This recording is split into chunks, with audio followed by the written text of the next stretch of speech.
नमस्कार, बिहार मिथिला न्यूज़ में आपका स्वागत है। मैं हूं मनोज। देखिए, दो तीन समस्या यहां उभर के आया है। एक तो कहते हैं कि जो श्रम कार्ड जिनका बना पैसा नहीं आ रहा है।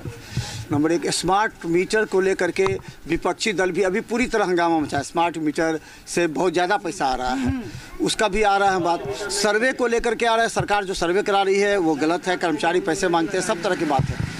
और स्थानीय मुद्दा है जिसमें मौनी बाबा मिश्री लाल यादव की लड़ाई की वजह से कई लोगों का कहना है कि मिश्री लाल ने गरीबों को बहुत जगह ज़मीन दे के बसाया है।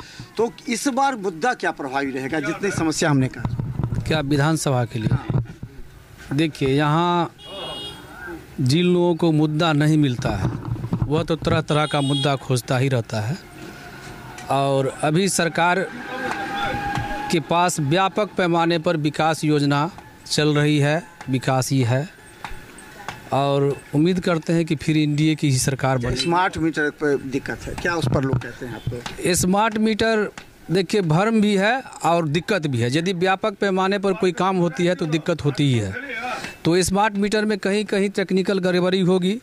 एक ही उसमें सबसे लोगों के पास समस्या है कि स्मार्ट मीटर सही है, लेकिन एडवांस पैसा जो दिया जा रहा है वह गरीब के बीच में हमने जा कर के देखे। उनका मैसेज है कि सरकार जैसे रिचार्ज करते हैं मोबाइल का, पहले पैसा लिया जाता है, उसी तरह से इसमें पैसा ज़्यादा लिया जा रहा है। यही एक उसमें गड़बड़ी लोगों के पीछे रहा है। यदि फिर ऐसा हो जाए कि 2 महीना 4 महीना के बाद पैसा लिया जाए, 3 महीना बाद हम पैसा जमा करेंगे, पहले बिल जैसे जला लेते हैं तब पैसा देंगे, तो हमको नहीं लगता है किसी आदमी को कोई दिक्कत होगी। तो और बिल बढ़ जाएगा, महीने महीने देगा तो कम होगा? नहीं, महीने महीने बिल तो उतना ही लेना चाहिए। बिल जो है, आप मान लीजिए गरीब आदमी है, सरकार की कई योजना पहले भी चल रही थी। अच्छा, 200 यूनिट बिजली फ्री की बात करिए, उसको कैसे लेंगे? राजद करे कि 200 यूनिट बिजली हम फ्री देंगे, सरकार आएगी? देखिए, कहीं ना कहीं फ्री यदि देगी सरकार तो कहीं ना कहीं उपभोक्ता पर ही पड़ता ही है। तो फ्री देने के लिए भी सरकार सोचेगी, यदि जनता यह जागरूक है, जनता यदि चाह रही है कि हमको फ्री मिले तो अनाज दे रही है, सब चीज़ दे रही है, बिजली भी देगी सरकार। अच्छा, ये सर्वे जो हो रहा है ज़मीन का, उसका क्या असर पड़ रहा है? देखिए, सर्वे में सरकार अभी फैसला लिया है कि कुछ दिन बढ़ा देंगे, तो इसमें बहुत लोगों को सुविधा हुई है कि ठीक है सर्वे हो, लेकिन कागज़ बीच में बहुत लोगों को नहीं है, तो कागज़ भी एकत्रित किया जा रहा है। लेकिन सबसे बड़ी समस्या है कि आरएस खतियान जो पहले बना था उसमें व्यापक पैमाने पर अभी केस उसका पेंडिंग है, किसी तरह से उस केस पर नहीं किया। सरकार का 2 नीति हमारे लिए, मैं यहाँ पर रह रहा हूँ, मैं देख रहा हूँ बखूबी से सरकार किसी एक नीति पे नहीं चल रही है। जैसे यहाँ पर सीओ साहब है, कभी यहाँ पर रिकॉर्ड देखिएगा तो आरएस खतियान से भी है और सीएस खतियान से भी है। किसी का जमाबंदी आरएस खतियान से कर दिया है, किसी को सीएस खतियान से कर दिया है। तो हमारा कहना है कि सरकार किसी एक नीति पर चले, चाहे आरएस को मानिए या सीएस को मानिए। यह दोनों मामला सॉल्व नहीं हुआ, फिर डिजिटल मामला हो रहा है। तो एक जो आरएस खतियान है आपका, उसको तो केस फाइनल नहीं किए, खतियान उनके नाम से बन गया, ज़मीन इनका है, ज़मीन इनका है, खतियान उनके नाम से बन गया। तो व्यापक पैमाने पर सरकार के अंदर यह चीज़ है, लेकिन वहाँ तक यह बात नहीं पहुँच रहा है।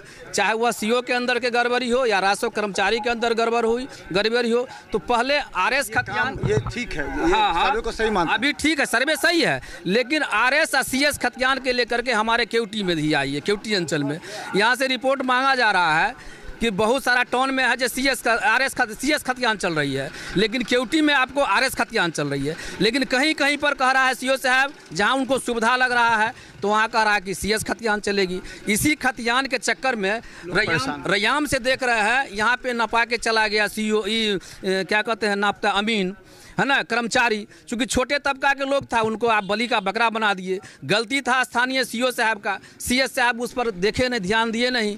लेकिन रिपोर्ट जब कर दिया वह पुराने खतियान से, तो कह रहा है पुराने से क्यों कर दिए, नया खतियान से करना चाहिए। और जब नया से कर देंगे तो कहेंगे पुराने से क्यों किए। तो कोई सरकार का यहाँ पर एक नीति रहना चाहिए, या नए से कीजिए या पुराने से कीजिए। अभी बहुत सारा ऐसा लोग हमारे यहाँ जनता यहाँ पर जिसका जमाबंदी कायम नहीं है, उसके बाप दादा के नाम पर जमाबंदी है, अभी जाता है परिमार्जन करवाने के लिए, व्यापक पड़ने पर समस्या है। आप प्लस जाकर के खतियान में जाकर कहता है प्लस मोटेशन कराने के लिए जाता है, तो परिमार्जन प्लस पर कहिए जाकर कीजिए, परिमार्जन प्लस पर करा कर आ रहा है, यहाँ पर हो नहीं रहा है।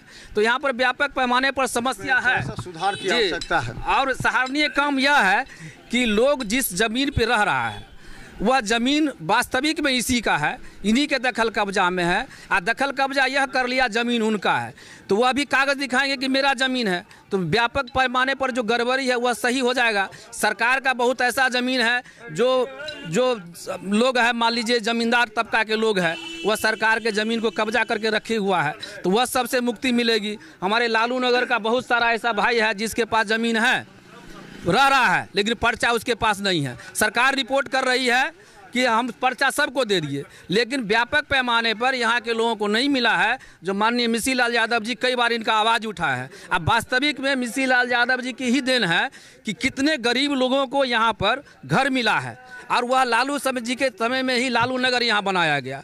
अब व्यापक पैमाने पर देखेगा, लालू नगर में यदि नहीं रहता तो यहाँ पर जितना गरीब आदमी है, शायद हमको नहीं लगता है कि उनको कहीं एक दूर ज़मीन भी मिलता है।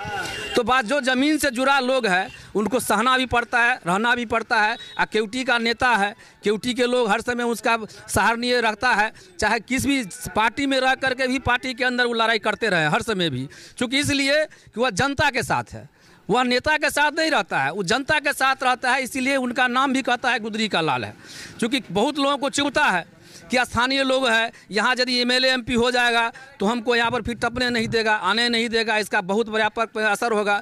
तो बहुत लोग राजनीतिक कत्ल करना चाहता है, लेकिन आज तक वह कत्ल नहीं हुआ है। एमएलसी भी बना है, भगवान की कृपा से यहाँ के लोगों भी उनके साथ है। तो हम लोगों को चाहते हैं कि अलीनगर से छोड़ करके वो केवटी की तरफ कहीं भी रहे, केवटी रहेंगे तो और अच्छा है उनके लिए। वो तो पार्टी डिसाइड करेगी कहाँ लड़ाएंगे, कहाँ जाएंगे, क्या करेंगे, उनका व्यक्तिगत है। लेकिन यहाँ के लोगों का चाहत है कि केवटी में एक बार केवटी का प्रतिनिधित्व भी उनके स्तर से होना चाहिए। तो चलिए, लगातार हम जनता की आवाज़ आप तक, क्योंकि जनता जो बोलती है दिल से बोलती है, सच्चाई बोलती है, जिसने भी काम किया है ईमानदारी से उसका नाम लेती है। देखिए, इसीलिए जो भी जनप्रतिनिधि हो, जो भी नेता हो, उनसे जनता के बीच में जाकर के काम करना चाहिए। आप हवाई नेता बनिएगा तो आपको मुश्किलें आएंगी।